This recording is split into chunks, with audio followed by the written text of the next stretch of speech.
Hey, so welcome to another episode of the Soulful Side of Life with me, Portee. I hope that you're well and having a good week. And let's jump on into this podcast episode because I had the privilege of interviewing and chatting with. It was more like a conversation, I felt, more than an interview with Erin Saxton. She's a larger than life personality, a joy to talk to, so bubbly, but most important, more important than all of that, is she is the founder of the Erin Network, and her track record, it precedes her. She has spent 20 plus years as a multi-Emmy-nominated and award-winning TV producer, where she worked on The View, Barbara Walters specials, and Good Morning America. And Erin knows a good pitch because she's been on the receiving end of thousands of pitches over the years of people, companies trying to get positioned to be on these major TV shows. And she leveraged this skill of learning how to take pitches and make them actual interviews on these shows. She learned how to carve out a niche in consulting and executing effective PR and marketing campaigns for her clients. Today, she assists her clients in forging powerful connections with their consumers and the media through strategic marketing, PR, and social media approaches. In addition to having the Erin Network, Erin is a PR pro and keynote speaker. We talk about all of these things. We talk what it means to be a New Jerseyan, where she's from. We talk about what it means to be a South Carolinian, where I'm from. We talk about her role, her work, what she's learned, and how she is helping clients and companies grow in their media needs. So enjoy this podcast episode. I hope that you take away something that will benefit and impact your life. Erin, thank you so much for taking the time to join the podcast today. Thank you for having me. This is so exciting. Yeah, well, your life, your CV is exciting, and I can't wait to jump into it and hear about all of the things that you've done in TV and producing, and how you're now doing PR and looking after clients.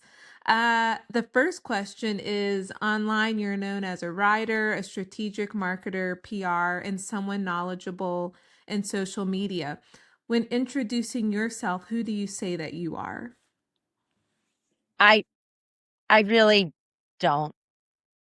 I just I don't, which is so bad, right? We really should or could self-promote a little more. I really just kinda say I'm Erin Saxton, and, I just lead with that. So it's not really my style. If I'm at a business networking event, it depends on who I'm speaking with, and so that's kind of like my overall tip on marketing and PR. It's like you have to know your audience. So for the people who just have their canned, elevator speech of, "Hi, I'm Erin Saxton, I'm da da da da da," that is fine. However, it would be really great if you could customize it. So if I'm in a room with people that I know are self-published authors. That's not what they do on full time. Um, and I'm at a book awards event. I'll probably lead in with like, "Hey, I'm Erin Saxton. I run a PR agency. I used to be a national TV producer. I've created like over 35 New York Times bestselling authors, and I love to run smaller budgeted programs to help authors such as yourself, blah, blah, blah, blah, blah, like, which Yeah, is true, so yeah, like, yes, you can, I have $15,000 a month campaigns, but I also have a program that's $500 a month, and it's just in a group, and it's consulting, and it helps everybody who just can't afford somebody like me full time, but they still don't know what they don't know. So then they just need a little help. right, right. Got it. I'm curious, what was little girl Erin like? Because I find that what a lot of people sometimes end up doing for careers or their passions, their hobbies, it's like that what it takes to do that thing was in you from when you were a child, somehow, maybe in some small way. Totally. So No, I'm totally. curious, being a TV producer and PR and knowing how to go out there and make other people shine in their spheres of influence, Mhm. how does that connect, or does it connect to the personality or the child that you were? It totally connects. So I'm the same person and same personality now than I was in every decade going backwards in my life. I used to want to be one of the models on The Price is Right. I thought that was like my big thing. So I would always be like monitor, like, you know, dun dun dun dun dun dun dun dun dun dun dun dun dun dun dun, and they do the like, and as like the announcer would Rod Rowdy and or the notebooks like done, and you get that you know so I would always be doing that, and then I really wanted to be on camera. So that's coming more into fruition now. I fell into the behind the scenes because I landed such a great internship, and I was like, do I go to like the Midwest and go on camera and work my way up? Or do I stay here at Good Morning America, where I Mhm. had my internship, and like never leave the city and Mm. just stay? Because this is where everyone wants to, end up. And I didn't want to be an actor. So I never had the pull to go to Los Angeles. I just knew I was going to be I just always thought I would host a daytime TV talk show, Okay. or model on The Price is Right. But then those outfits were super small and slinky, and then I liked cheeseburgers a lot. So then I was like, well, that's not gonna happen. So I just was like, yeah, I'm gonna just be a producer, and that's just what I did. And then, since then I've done podcasting, and I've been on The View a few times. I've been on national TV. I'll probably start doing more of that because I'm writing a book finally about my life doing all of this and various weights on the scale that I've been. I've been a size 26W, and now I'm a size 4'6". So everything in between Yeah. needs she needs to talk this story, right? So Yeah. so that's called Chasing Pretty, the day the fat lady stopped singing. And um so yeah, like it's been a lot, and Right. and I'm very I Love Lucy in my approach to it with, you know, I don't have to be I'm imperfectly perfect. Like I'm comfortable being uncomfortable. So yeah, I'm going to show up and probably do a lot more TV then, but that'll still be in a guesting position. Got it. But that When you little girl is still with me. I can tell you've got this very fun personality. You don't seem shy. Mhm. And that probably was in you, I can imagine, as a child. My mom's a school teacher, so I've been around a lot of her students, and I can just see in a kindergartner that wow, this child's going to grow up to be a fascinating personality, or this one's going to be quiet and you know Yeah. um and I can relate to what you said when you said that you wanted to be the Price is Right model, but then you loved cheeseburgers and you realized that wasn't going to happen. And I wanted to be a cardiologist for so long as a child, but then I got to seventh grade science, and I'm like, this isn't going to happen. I'm not called. Same. Yeah. I Yeah, thought it would be great to be called Senator Saxton, you yeah. know, and then I was like, but I don't really like politics. So I'm like, well, how the heck am I going to do this? And then I'm like, I'm not, I'm not going to do this at all. And, But I to could the see point where you on the campaign trail. I could see right? you holding the mic, asking people to vote for you. I know, but what's my platform? What am I mad about? Like, do you know how much work it takes to keep up with all of that and who says what and I demand, like, oh my Yeah. gosh, the drama of it all. Yeah, the drama. No. Yeah, you could handle all of it without the drama. But I'd love to hear a little bit about your career, like what you did as a multi Emmy nominated and award-winning TV producer. So I won all my nominations when I was at The View. I was the one of the original producers who launched The View. So people have very strong opinions both ways about The View right now, Right. and which is great, that's fine. That they like I'm sure they like that.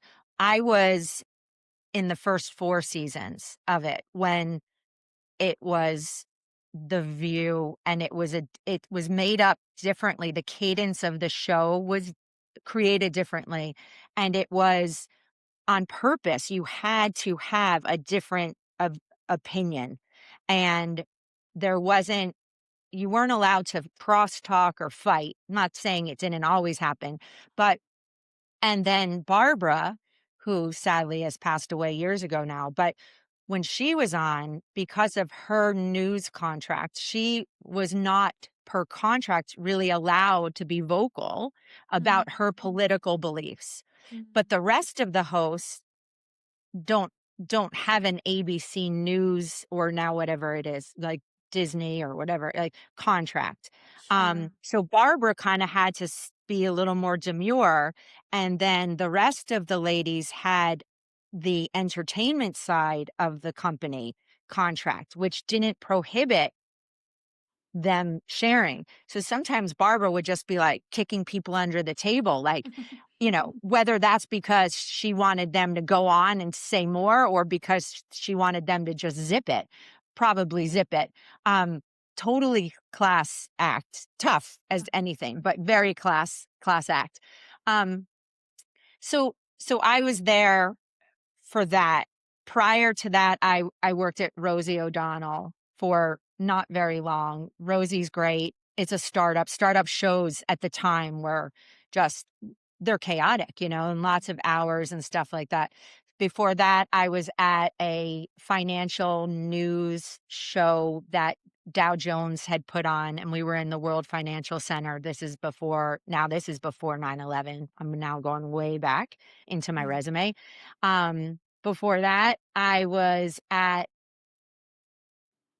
oh, no, before that then it was Dow Jones, then it was Rosie, then it was Barbara Walters Specials. So, I worked for Barbara's private production company, and there was only, like, 8 of us around there, and we would travel to Los Angeles, different cities, interview celebrities, and we would create hour-long programs, and so if it was Oscar night, we would do 3 interviews with 3 of the nominees for the movies or 3 musicians if it was the Grammys, and so, that was wildly popular when I was in my 20s. I'm 56 now, so we are really going back to the vault. Um, Prior to that, I was at Good Morning America, and Mm. they hired me, right out of college because when I was a senior in college, I did my internship with them. So, yeah, that's Wow. and Yeah. then once I left The View, I started, my own media niche boutique consulting company, which turned into like a public relations agency, and I sold that company, ran the merged entity for a little bit, and then left there, and now I'm doing more consulting and full service everything now. I should like I've done so much that I feel like I should have the retirement Rolex and the pen, and I should have, be like one of those cute old men on the Florida golf course in Boca, just, like, with my green and orange plaid shorts or something, but here I am. Here you I'm just are. still going. You've been privileged to be around some fascinating women in media. What have you learned from these women that you've been around? So, you know, I'm really a sensitive person, like stupidly sensitive, and I want everyone to like me. I'm like very Rose Nyland on the Golden Girls, right? So, Mm. and it's interesting because people with like would think with my big personality, like, oh, I'm so confident, da da da. It's not that I'm not confident, but I I really, I'm getting better with it. Okay, you don't like me, it sucks. But um, what I've learned from these women, though, especially in my industry, is they self advocate. They really do. And I thought you needed to be like tapped on the shoulder and discovered. I'm not saying by a man, but I now realize looking back that if I wanted to be on camera, I could have. I just needed to know more than I do now. And I needed to stand in that character, right? Almost Right. like, but I thought that would feel narcissistic if I did that. If I went around and I was like, no, I'm going to be on camera. Like I Mhm. always kind of in my head was like, "Ugh, she's so braggy, you know? Yeah. And yet and I hate I don't wanna should all over myself, but that's what you have to do, and Yeah. I just wasn't raised like that. I'm Mm. not even raised like this to properly introduce myself like we started the interview, to be like, Yeah. "Hi, I'm Erin Saxton, I'm a multi" what who cares? Like, Yeah. honestly, right? So, Yeah. that they advocate for themselves, and, um, I think that's what I learned. Everything else that I've observed about what women have done, I probably won't take pages out of their playbook because some of it's unsavory, and I don't, as long as I'm not hurting anybody, Mhm. um, it's okay, Yeah. you know? So, Yeah. I don't think to win you need to play games. I don't love gossip. I don't love, and in my industry, that's a spa treatment, like, a gossip mud mask, like, it's Mm. just I don't love it. I'm not saying I don't love a good story, don't get me wrong, like, but it's not I'm not the biggest fan of it. You were just talking about the women that you learned something or what you learned from women in the media and how it's hard for us women to sell ourselves. Um, And it's fascinating how for men, it's easier for them to kind of come in and say, I'm Joe and I do this, I do that, I do this. And, for women, when running for political office, you have to ask a woman about 5 or 6 times. A man, you have to ask about 1 or 2 times to run for political office. And I've learned that in order to get something done, especially if you're an entrepreneur and you're starting out from ground zero, nobody knows who you are, you have to sell yourself, to knock on Okay. doors, to get your company and what you're doing out there. We have to sell ourselves, but we find it hard as women to do that. Yeah, I don't And know if all women find that it hard to do that. I hope they don't, but I know I do yeah. because, I with my career, I feel like and maybe if I had a different career I would speak to it differently, but when I when I don't even love answering this question, right? Because now I'm going to have to sound like this, but to answer somebody's question to explain who I am and what I do, I have to name drop like all these cool celebrity names or not Mhm. cool, whatever you think. And then all of a sudden, it's the same reaction every time. And Mhm. it's like this pause. Try dating. Try dating after you say that, "Hi, I'm Erin Saxton, da da da da da," Mhm. and then you say that to a guy and you're on a date with him, and he's maybe having like this, he's in his 50s, he's not ready to retire, but he just got passed up for a promotion and he's not feeling so great. And then this hurricane of a blonde sits in front of him. Yeah. It's It not doesn't work. easy. It doesn't help me. Yeah. It actually scares men away.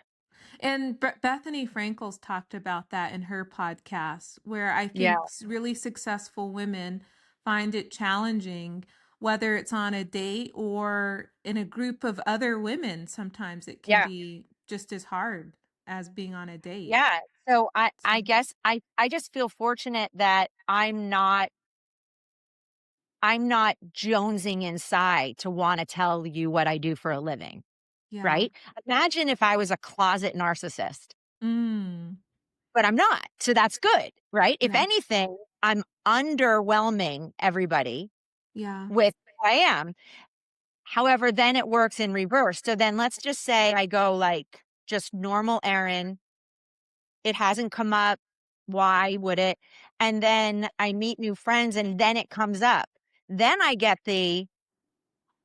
are you kidding me? Like, why didn't you tell me this sooner? I go, tell you what?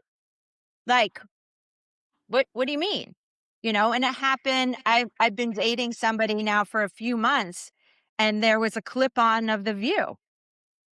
And he's like, oh, and it was it wasn't the TV station that was showing it was actually not in favor of whatever The View was saying, right? It wasn't like a Republican station he was watching, but it wasn't in their favor. And he's like, oh my gosh, they're fighting so much, that show. And he's like, I wonder who watches that show. I think he's busting my chops, right? Mm, So I yeah. walk back into the room and I'm like, you're kidding, right? And he's like, no, why? And I said, and now I'm thinking, shoot, did I not tell him I worked at The View? Like, have I now dated this person for 2 months And and you he didn't didn't, tell them? and I was so chill about my career that I didn't tell him what shows he knew, right? Sure Yeah. enough, no, Yeah. he didn't know. Wow. Yeah. It's can be challenging selling yourself or Yeah. just talking about yourself.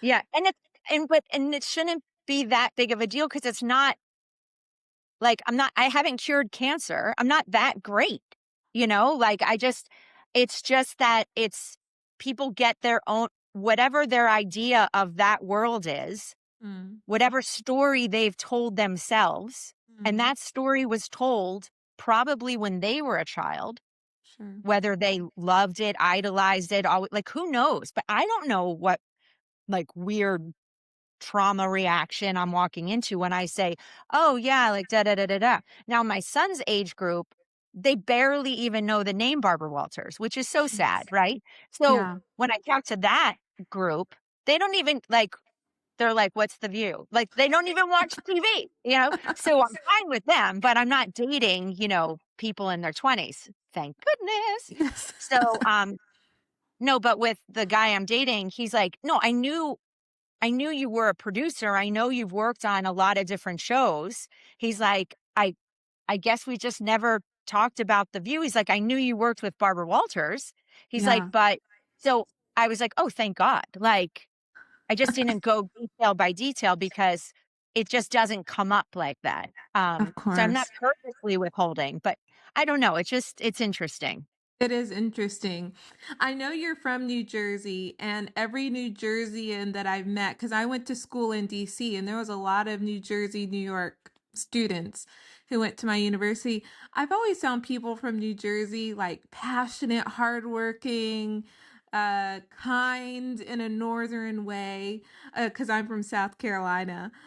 So I'm really looking at hospitality in people when I meet them. How has New Jersey contributed, or has it contributed in any way to your success or how you see the world? It First of all, my family moved from New Jersey. We were years ago in the railroad manufacturing industry, and we moved the facilities, our whole industry, down to South Carolina, to Oh, Greenville. Yeah. wow. What Yeah. a So small I world. I love South Carolina. As far as New Jersey goes, I'm a Jersey girl through and through. I love New Jersey. I appreciate other states though.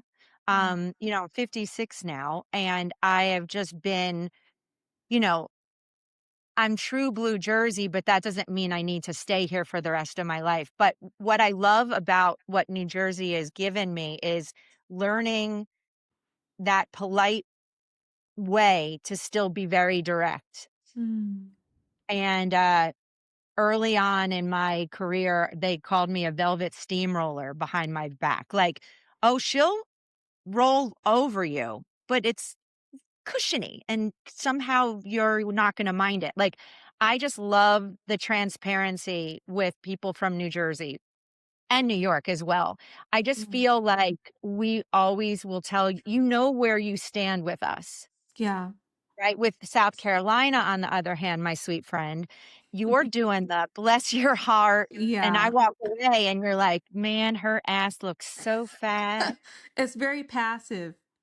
Very passive, Yeah. and yet more polite, right? Yeah. And yet I think the women and men from the South will mind their own business a little more. They may comment it amongst their friends, Mm, but New mm. Jersey, we Mhm. will step in your business, put Mhm. our foot in our mouth why we're Mhm. stepping in your business, and, like, what was the flipping point?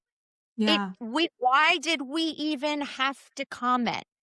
Right. So, I love South Carolina and the South for that, like, you you know, a girl from New Jersey and a girl from South Carolina are at a fork in the road. One Yeah. goes right, one goes left, right? And I think the one who goes with a little more, I'm going to observe, I'm Mm. going to take a step back and observe and be a little more demure Mm. before saying something, AKA the South Carolina girl. I think there might be less Tums being like antacid tablets. Like me, I'm on auto ship, right? Yeah. So it's just, however, there if there's a situation where somebody wants your opinion, I want to be New Jersey all the way through. Like Of I don't course.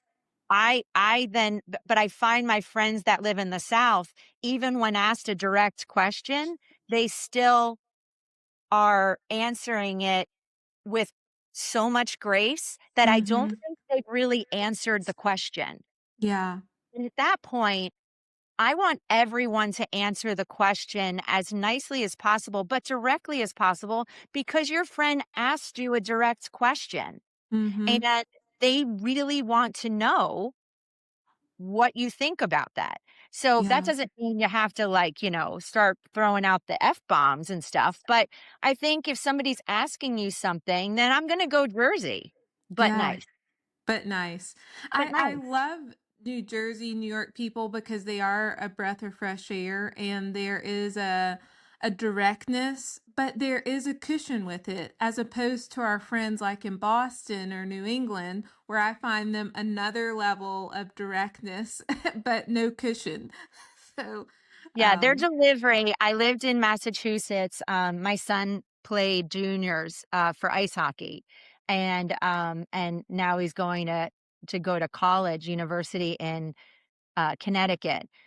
So my friends in Massachusetts, their delivery sometimes is just like boom.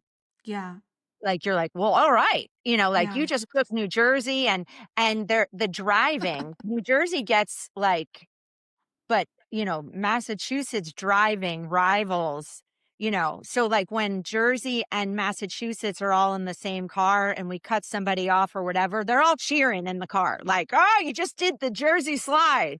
Oh, you just did the Mass hole shuffle." Like, like, they all have their names, and so s I feel like Massachusetts and New England is like a second home. I'm there so much that, um but again, I like the transparency and directness. So, being from New Jersey, I'm not even shocked by a Bostonian's delivery because I sure. can handle it. But if I'm Virginia or below, maybe even We're like, Maryland, I'm thinking, "Oh, oh, you're exactly, saucy. Oh, did exactly. you just say that?" And I'll be like, "Yeah, he did." Yeah, it's amazing how we're all Americans, but we all it's like every state kind of is its own country. And even with the different ways of dealing with people, I think a German is going to find us all, like America as a whole, kind of passive, whereas Germans are just super direct Right. And I don't know, it's because I've lived in 9 countries, and I lived in Berlin for 3 years. And hearing other countries talk about Americans is like they see us the way I think a New Jerseyan sees someone in the South as passive. And it's weird how that is. But I would There. never That's say I see interesting. a Bostonian or a New Yorker as passive. So, Right. No, I get what you're saying. It is very interesting. I've yeah. had some business partners from Germany and, you know, he would be on the phone and he would answer a question they have and, or we would be in a group and his name's Chris. And so Chris and I would be chatting. And so he would be asked a question and, and he'd answer it. And then you'd see the guy like this big burly business, and I'd say, "What he means by that is," Yes. and then suddenly I'm South Carolina, right? And I'm like, Yeah. "What he means by that is, yes, we are flexible in our fees, but not we won't be able to do the same amount of hours and scope of work for $20,000 lower. So Right. we will match your budget with the effort. We can work within your budget, but, we're not Yeah. idiots." Yeah. Yeah. Whereas the Where German Chris is is just where Chris is like, "Are you out of your fucking mind?" Like, you know what I mean? Like, he's just like yeah. I'll be Yeah. like, "What he means is," you know They're Massachusetts on steroids, I would say. Um, what does it take to be an effective producer? Oh, like, you just need to so I'm a naturally curious person, always have been. So, I'm very empathetic. I'm one of those empath people. So I feel, I can tune in. So I have that journalistic, I can sniff it out. And I think it takes some of that mixed in with a competitiveness and to get the story that no one else can get. Um, to produce something in a way that is so original that it's undoubtedly your show or your personal reel on your YouTube channel or something, or your podcast. So I feel that, maybe it's the way you edit, maybe it's, your ability to book guests no one else can because you're crazy connected. And all Mm, of that comes whether you're not no one's gonna have all of that when they first start out, but they could have the want to get that. They could have the right. desire to get that. And so that's all you need. And you just need to just put on your we call them sneakers, tennis shoes, running shoes, whatever. I don't care. Just don't go barefoot. Just run, sprint, and don't look back. But be prepared to work really Yeah. hard if you want to be an effective producer. It's not for the Faint meek. of heart, the meek. Gotcha. You talked about how you worked for these major shows and you launched your own media company, and then now you're looking after your own clients. When did you know that it was time to move from the major shows to your own media company to what you're doing now? So I just lost my fourth Emmy nomination, and that award season's always in May. And I thought, can I do this another year? Mm, Like, I have a dog at home, and I can't even really take care of this dog properly.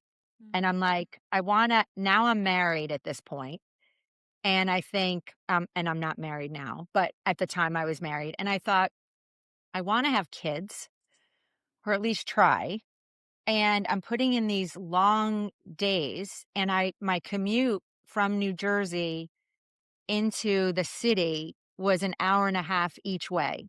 So mm, 3 hours alone just to get to and from work, traffic and buses and bus fumes and whatever, and again, mm. like, and I didn't want to live in the city because I had already lived in the city.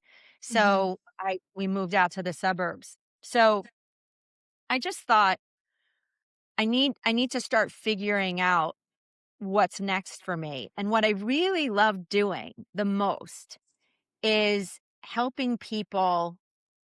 I'd get so many pieces of mail, like back in the day, like I'd get all these pitches. These would all be envelopes and I'd read everything. And I would read this and I'd say,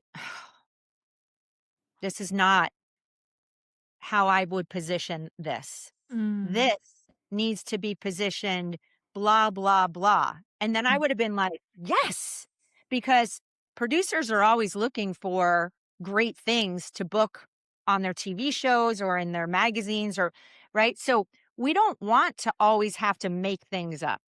That's a lot True. of work. Plus, we have already a lot of work and our bosses are assigning things to us. So if this could just be what we're looking for, how great would that be? Mhm. But it never was. So it's like, there's that, right? Yeah. So then I thought, I'm getting so many of these every day. And when they call me, I end up closing my door and I'll say, like, this isn't appropriate for the view, but if you move this, this, and this and lead with this, I think it'll work on Good Morning America. Then they call me a few weeks later and they're like, I just want you to know I booked Good Morning America with your pitch. And I'm like, yeah, you did. So then after a while, I was like, I know what I can do. Duh. So Yeah. I started a consulting company that literally in the beginning was just supposed to bridge the gap between the media and everybody who wants to be in the media. And it was Mhm. supposed to just be me chatting with PR firms and publishers, maybe some individuals, and that's what I was doing in the beginning. And then people started offering me a lot more money to just call my friends myself and book it for them.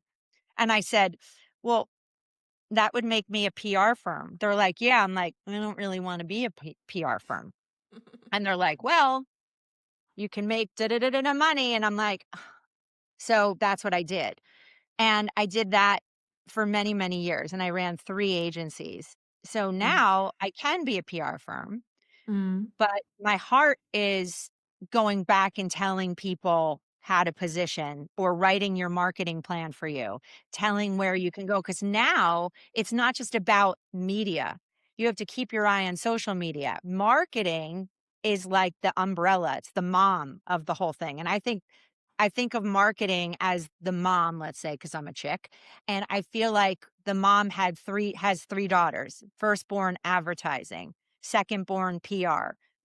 Then suddenly she gets pregnant a zillion years later with this baby she named social media. She thought she was just going to stay with marketing, with advertising and PR. Mm. So PR firstborn, very reliable. You can trust the firstborn. They do what you say. The middle child, she's stirring the pot. She's trying to get PRs, trying to get people to talk about it. She's okay if you say anything badly about her. She'd rather you like talk nicely, but she'd rather just be people talking and the name getting out versus anything else. And social media, I don't even know what this kid is going to become. She Yeah. changes every week. Her algorithms are changing more than we have to change her diapers, right? So Yeah. who knows? But as a parent, you can't leave her in the car and run into Target with the window cracked even, like, the Yeah. police will come and get you, and you gotta watch her swimming in the pool because she could drown, and if you leave your social media unattended, woo, that could be bad. It could be bad. So, now I try to consult on everything, and I know a lot and enough to be deadly. Got it. That's Got it. my biggest braggadocious thing. So I will sit with clients and I will just unwrap all the layers of the onion, so to speak. I'll write them like a 25-page marketing plan, and then I give that to them. And then if they want me to run it, fine. Then I'll pull in all my, it's like King Arthur round table. I'll pull in Mm. my Lancelot, my Guinevere, I'll pull them all in, and together we storm the castle and launch the marketing campaign. A lot of times people just want to know what to do and want to save their money and do it themselves. I love that, by the way.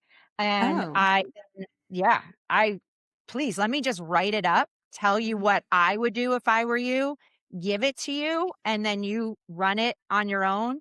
And then maybe you hire me for an hour a month just to check in. I'll do that all day long. it's easier. Yeah. Oh my It's gosh. easier. So much easier. So much And easier and so much less expensive. I find joy in mhm. doing that. My favorite now that I do are the groups. I get groups Okay. of people on, very low budget for them. But I get like 8 to 10 people on a call. It's called Erin on Demand. And we do this. We just talk. Like this is me, right? And so you'll get a hot seat. We talk for we all, depending on how many people are on the call, I do the math. And then I'll say like, okay, what are you working on? And you'll be like, here's where I'm stuck, or I'm not getting any more social media following. Like, why isn't this, blah, blah, blah, blah, blah. And we workshop it together. Everyone else is listening in. So they're learning about your issue, even if they're not there or having their own issue. Likewise, when it's their turn, you're learning from them. And then we Okay. do rounds of hot seats and we meet twice a month for an hour and a half each session. And I don't take any more than 8 to 10 people in a group. So it stays very comfy. And then when that group fills, I just launch a new one. I've been doing that for a long time and it's fun. It's just it's really fun. And it helps people keep moving. And Mhm. this way if you need a PR, marketer, producer, media expert, but you don't want to pay for all that, like Mhm. all of that, you can afford that program because it's like $500 a month or something. Like your car payment is more than that, I'm sure at this point. So, Yeah. and that's 3 hours of time for you Mhm. to get so much knowledge. And I just love that. I don't want people to go broke trying to promote their side hustle or launch something that they finally got the courage up to do, or and I love even helping other PR firms, like publishers. I Sure. love just helping people. I'm Sure. naturally curious, so I'd love to find out where people are and where do they want to go next. You've been on both sides of the pitch. What makes a good pitch? And then how do you take your knowledge of being the one who was pitched to prepare your clients to pitch to some of these large media houses? So you always want to lead, your first few sentences have to be your strongest. Mm, And you have to realize who you're pitching. Just like we talked earlier, you have to know your audience and how you introduce yourself. So I strongly recommend you don't do a one size fits all pitch letter, so to speak. Some media just read your pitch on their phone, right? So mhm, if you're doing this and they're scrolling through and you're going with like a really long pitch, and they're at a stoplight or a bus stop or a train, and they're gonna be like, "Oh, dear God, this is too yeah, long." So you try to get them, just like the Wall Street Journal, right? It used to land on your driveway, and it would be, let me just pretend. So the paper is this long, right? But the yeah, real stuff, it would get folded. So this is called above the fold. So it'd be Wall Street Journal. So any news right here above the fold mhm, is what the editor in chief thinks that is the most important story. of So course. when you do a pitch letter, you take your pitch letter, print it out. Now you printed it out. What's on your this is what they're going to read. They may Mhm, never get to this. So mhm, put all your boring caca stuff down here. You want to come out your first sentence, your first boom, your segment, your topics that you could talk about here. Give me a great title and come up with like a really juicy subject line. So I even want mhm, to click on, because I might mhm, not even click on it, right? yeah. So that's my trick. Because producers and media, they're getting so many pitches a day. And So a lot many. of times when I wrote for Forbes US, you're just deleting. You're not even opening. Totally. You're not Yeah. even you're not even bothering to delete. How Yeah. sad is that? It's not Yeah. even something that's making you want to delete. It has you, unless you're have OCD about seeing too many emails in your inbox, but for the most part, you're just scrolling by. Mhm. And so it has to grab within the first 8 seconds. Yeah. It has to, Yeah. including any videos, anything. It has to. Yeah, but you're in a So, unique position from your career track that you're able to help your clients and guide them into how they should be reaching out and oh doing yeah, PR marketing. I just tell my clients, Yeah. "Okay, here are this, and this." Like, I'll give you some examples, and they can pick. And I do have a company. I have another company that we're a pitch distribution service. This is a whole Mhm. other company. And Wow. but even then I get on the phone with them, the client, and I'll help them with their pitch letter, and then we put it into our email distribution service. So we're not their PR firms, but we're still sending it out. And that also is much less money. That's called Pitch Me to Media. That's much less money than hiring me directly. So, instead of $10,000 a month, it's the whole thing is Mm. 10,000 for the year, and Mm. you get like 400, 500 pitches being sent out a month on you. No human Wow. is sending that much out. Yeah, that's Not even true. on my team, you know what I mean? And they're consistent because we have it all planned out. So that's another incredible way to, if somebody just wants to be out and pitched in the media, because they just feel like they need to keep it going. A lot of people hire a PR firm. It's like driving, like, they'll get on the highway because they have a book launch, right? Or their company, and, like, they're driving in the fast lane, they launch, then they move to the middle lane because it's post-launch, and then they've been in business for, like, 6 months, PR firm's done, you don't wanna pay them anymore. "Oh, and since we're in New Jersey, there's a rest stop, so we're gonna get off the road." And they sit there on the side of the road, and then they wait there until their next big idea. So then they have Wow. another big idea, and then they start their car up again and they get on the road. Well, now none of the drivers around you, they're like, "Where'd this guy come from?" Right? That's what the media and experts are thinking. Like, if you're not consistent in your media outreach, or if you're not consistent in your social media, like, do not go to the rest stop, people. I'm all for taking a little time out, but go to the slow lane. Yeah. You don't have to spend a lot of money. Like, you don't have to, but don't just go in the slow lane and be like that grandpa that drives like 55 miles an hour. You don't have to Mm. overexert yourself or your checkbook, but Mhm. don't get off the highway. Yeah. And then this way, when you're on the highway and you're like, "Oh, I have an idea," then suddenly you're like, "Oh, left blinker," and you go into the middle lane. Now you're going to drive a little faster. But now the cars are still knowing you, right? You're Yeah. still relevant. And then when you're really ready to launch, left, shift down to for and Yeah. Yeah, at it's least you're it's moving. silly, but it's little things like this that I swear to you make a huge difference. It Of really course. makes a difference, believe it or not. And it doesn't take much to stay on the highway in the slow lane, but it'll Yeah. cost you everything if you get to the rest stop. Sure. At least you're moving. A Exactly. few last questions. Amidst all of the projects that you've completed to date, which is the most memorable and why? Creating my son Eric, who's Oh. 21. So you would say that making Mhm. family is probably one of the best decisions someone could make if they want family. Well, I'm just gonna speak for myself because being a mom is really hard, I think. Okay. So, but and here's why I'm saying this. I've always been a type A doer. If I want it, I'm gonna get it. As long as I don't hurt anyone.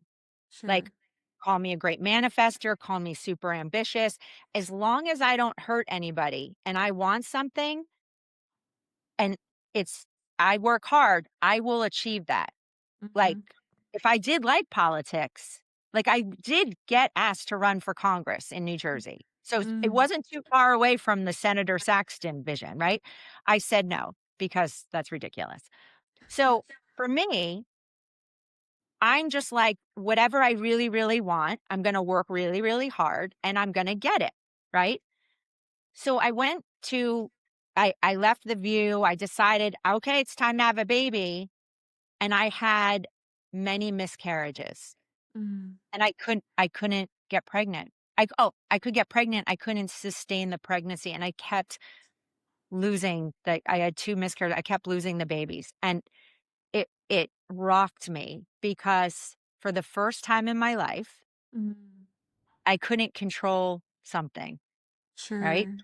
If I'm Mm. being really honest and deep. And I, I went to an IVF, things like that. And the day before I was starting to go in and I was supposed to start giving myself shots, all of a sudden I threw up. And I Wow, was you're like, pregnant. I was pregnant. And I still stayed with the IVF doctor because it turned out my body needed more progesterone naturally. So they just gave me a pill to like take and that's how sad that that's all I needed. But Mm. so I have one child and I am so grateful. I don't so grateful for this kid that I, you know, I he's everything to me. And he's a crud ton of work and he is like my best little friend and I'm his biggest cheerleader and I I put more work or more hope, more prayer power into getting him, being blessed with him than like I didn't even wish for an Emmy. Like the night before, oh please may I win. No, I didn't please, But Yeah. for him, 100%. So, yeah, I can't answer it any other way than to Yeah. say Eric with a K. Yeah. Nice. Oh, that sounds like, I've heard a lot of people say that the most important thing to them is their family and their children. And it's nice having work professional accomplishments, but creating family is for a lot of people the most biggest accomplishment that they have done. Yeah. So, Yeah. um, I don't know if here's what's interesting is I know I would have always said family's the most important to me, but the jarringness of it was because I just was so used to always getting what I would work so hard for. And to think professionally, academically, A's, like, I spoke at Harvard, like I am a keynote speaker, like you name it, mm, right? And then all of a sudden, something that my body as a woman is built to do, sure. none of that, but the one job that, like, for gazillions of years that I just took for granted that Mm, I would be able to do this. And mhm. I can't? What? Yeah. That was mind-blowing to me, and that was a huge shift for me. Like, I was like, "Oh," that was jarring for me. Yeah. So, Would you yeah. advise women like, I don't know, a college age girl or a young woman who wants career but also wants family? Do you think the best advice or something to say is maybe think about family earlier than and I know everybody's journey is different, but should young women be thinking about family earlier than a lot of it's happening for a lot of women at 40, their first child, and it's harder. Is there some advice to be giving a 20-year-old, early I 20s? I know 20 is so young, but no, 25 I year mean, old. my son's 21, so I know emotionally and mentally where he's at. And, I'm sure he'd be a great dad, but God, that would be a poop show, Mm, because he hasn't really fully baked in the oven as a perfect cake yet himself, right? yeah. And I certainly wasn't ready for that. I'm definitely not going to give an opinion on what I think people should consider. However, Barbara Walters always said, and Connie Chung, I don't know, they were both talking one day and they said, you can have it all. You might not be able to have it all at the same time. Mm, mm, So, one thing I will say is if you are a career go getter like me and you're going to run, run, run through life, I just like that I'm sharing my message of let's not assume that you're going to get pregnant the moment this might take a minute. It might take a few years. And then there was this whole thing, and this might be TMI, but then they were needing to test the age of my eggs and my ovaries. And I'm like, wait, what? So apparently, even though I could be 28 or whatever, my eggs could be a different age. And then, wow. so I know, and that might all be malarkey by now, but I would say to any young woman that if you feel like you're identifying with me, like I'm going to run, sprint, dominate, da da da da da, and you're really wanting to have a baby eventually, then go to your doctor Mm. and just have a heart to heart and be like, all right, here's my plan. But I heard this wacko chick on a podcast and suddenly, you know what I mean? And just make Yeah. sure that you're right. Like, let's just gather knowledge. Don't be like, I guess what I'm saying is don't be like me and assume, because we know what happens. Don't be like Erin Saxton and assume that when you want a baby, you're going to suddenly have a baby in your belly Mhm. because it might Mhm. not happen that way. So you Yeah. might need to ask some better follow up questions. Yeah. I I hear guess it's you. how I'm going to answer it. I hear you. Two last questions. What other activities do you do? Like, what is your outlet outside of your job, your consulting work that helps contribute to you being a good consultant? Are there books you read? Do you bake? Do you sew? I play tennis. Okay. I'm a beach girl, so I live at the beach, so I'll always be near water. So I'll bike ride, walk, sunbathe, like this, all the spots you can tell. I'm really so good at that. I like to travel a lot. I love to entertain and host people for dinner. I do make my own bread and scones, but not like all the time. I'll get normal, but I take my grandmother's recipes. So I like to do that a lot. And my son's a hockey player. So during hockey season, I have to tell you, I never miss a game. Even when Awesome. I'm in New Jersey, if he's up in Massachusetts or now he'll be in Connecticut, I will pretty much be at every single game. And my Awesome. clients know. Like, so, yeah, so I have a lot of outlets. They're just not, I'm not the president of the Crochet America Club, though I did try crocheting and I want to get back into that. I like that. Yeah. It's funny how the little activities like that are just Yeah. I love I have yard 2 work. dogs. I don't know if they've been passing by. I have 2 dogs. They keep me busy. Yeah. I have a lot of great friends. So, yeah, that's what That I these try to things do for the outlet. they keep you busy. Last question, what would you tell your 38-year-old self? I'm 38.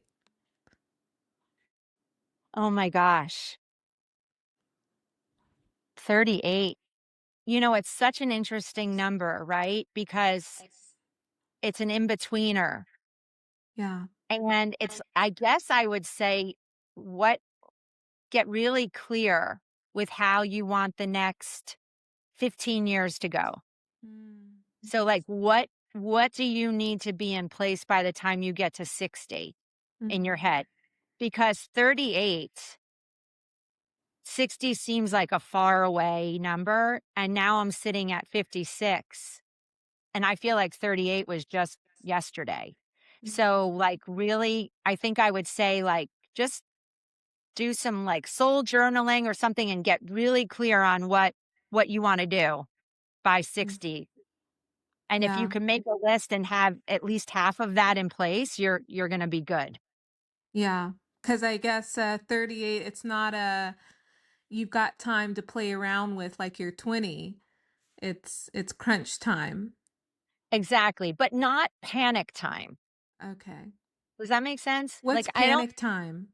panic time is like now, and I don't have any money for retirement, but I Mm, want to retire, which is not true. I'm just making it up. You know what I mean? sure. Like, panic time is you're sending your kid off to college and you don't even have enough to pay the deposit because Mm, you didn't think it through, you mm-hmm. know? Yeah. Or panic time is what do I want to be when I grow up? And you're 50 and you still haven't figured it out. Like, what are you doing? Yeah. Do you know? Yeah. So eventually you got to make some choices and stick the landing, I Got it. think. Got it. Well, Erin, it's been so fun talking to you. Nice You're a speaking with breath of you fresh too. air.